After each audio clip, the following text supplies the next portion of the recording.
ప్రార్థన చేసుకుందాం.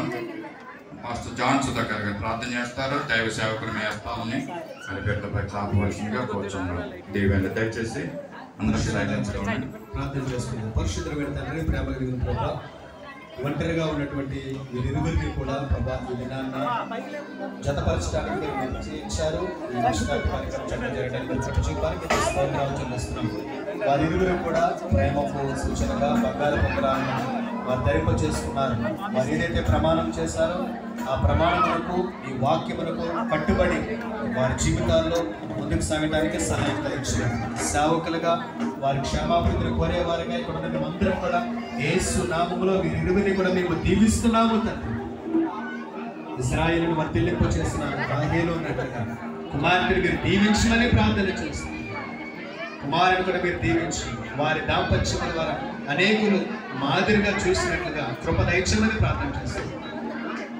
అయితే రానున్న సంవత్సరము ఇదే దినాన్ని వివాహ దినాలుగా ప్రభావం వారు సంతోషంగా యానివర్సరీ జరుగుతున్నట్టుగా మీ కృపను వారికి సమృద్ధిగా అనుగ్రహించమని ప్రార్థన చేస్తున్నారు.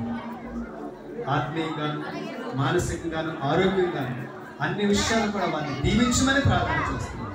ఈ సన్నిధి వారితో పాటు ఉండునుగా, మీ వాక్యపు వెలుగులో నడిచినట్టుగా కృప దయచేయండి. మీ సన్నిధి వారితో నిత్యం ఉండినట్టుగా నేను భయభక్తులు కలిగి జీవించడానికి సహాయం దయచేయండి. యేసు నామములో ప్రార్థించబడి పొందిన పరమ తండ్రి, ఆమేన్. దయచేసి కూర్చున్నాము.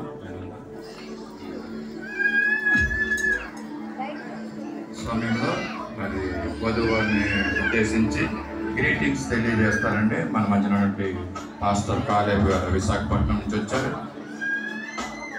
వారికి శుభాలు తెలియజేస్తారు.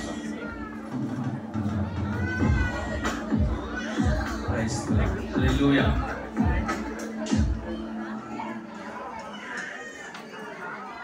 ఐదు నిమిషాలు లేకపోతే 10 నిమిషాలు వింటే మంచి దేవుని మాటలు వినడం వల్ల పెళ్ళి అవుతున్న వారికి, ప్రదానం చేసుకున్న వారికి, అయిపోయిన వారికి అందరికీ మేలే.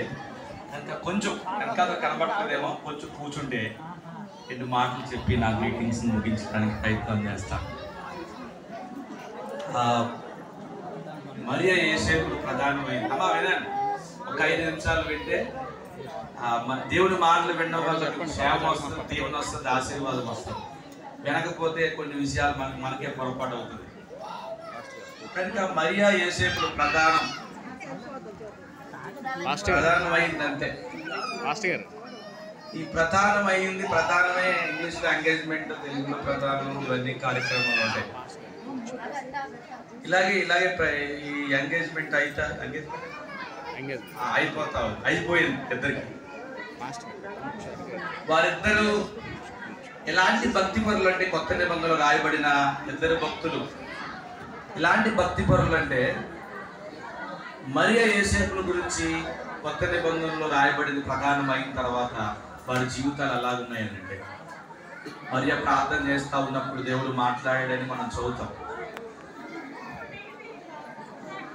వారి కుటుంబ జీవితం గురించిన, దేవుని గురించిన ఆశ, ఉద్దేశాన్ని కొత్త నిబంధన గ్రంథాన్ని దేవుడు రాయించి బయలుపరిచాడు. ఏంటంటే, వారి కుటుంబ వ్యవస్థలో అడుగు పెట్టక ముందే దేవుని యొక్క మనసును, దేవుని యొక్క చిత్తాన్ని తెలుసుకోగలిగిన గొప్ప మనసున్న భక్తి పరులు వారు.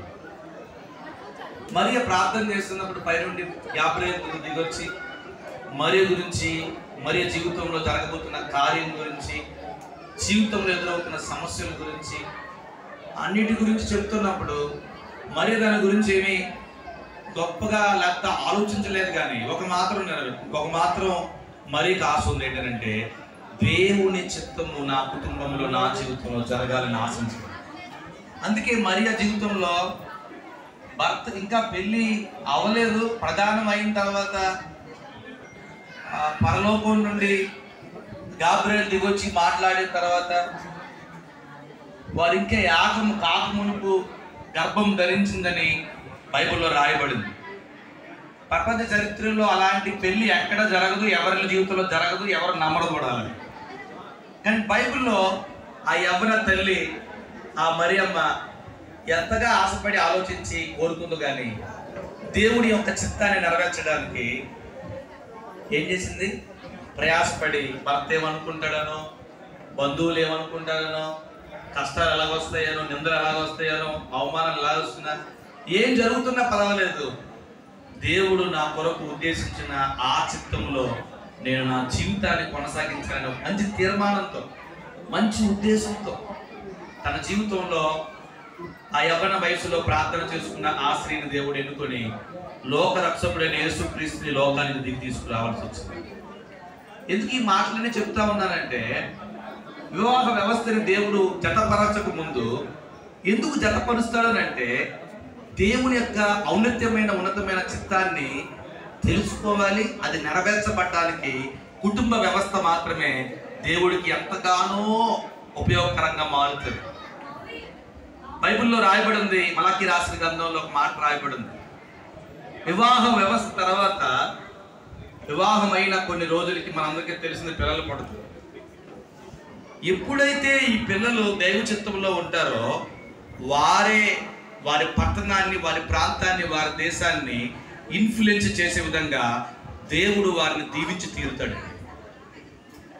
ఒక క్రైస్తవ కుటుంబం మాత్రమే ఈ లోకము చెడిపోతూ, పడిపోతూ, పాపములో, శాపములో నలిగిపోతూ, అనేక రకమైన రోగ సమస్యలతో ఉన్న ఈ లోకాన్ని బాగు చేయడానికి ఏదైనా ఉందనంటే క్రైస్తవ కుటుంబాల్లో నుండి దేవుడు దీవించబడిన వారు మాత్రమే వారి ప్రార్థన, వారి విశ్వాసం, వారి నమ్మకాన్ని మాత్రమే దేశాన్ని, పట్టణాన్ని, ప్రాంతాన్ని బాగు చేయడానికి దైవకమైన పిల్లలు దేవుడు జతపరచబడుతున్న వారి జీవితాల్లో అలాంటి సంతతిని దేవుడు తీసుకురావడానికి ఆ కృపను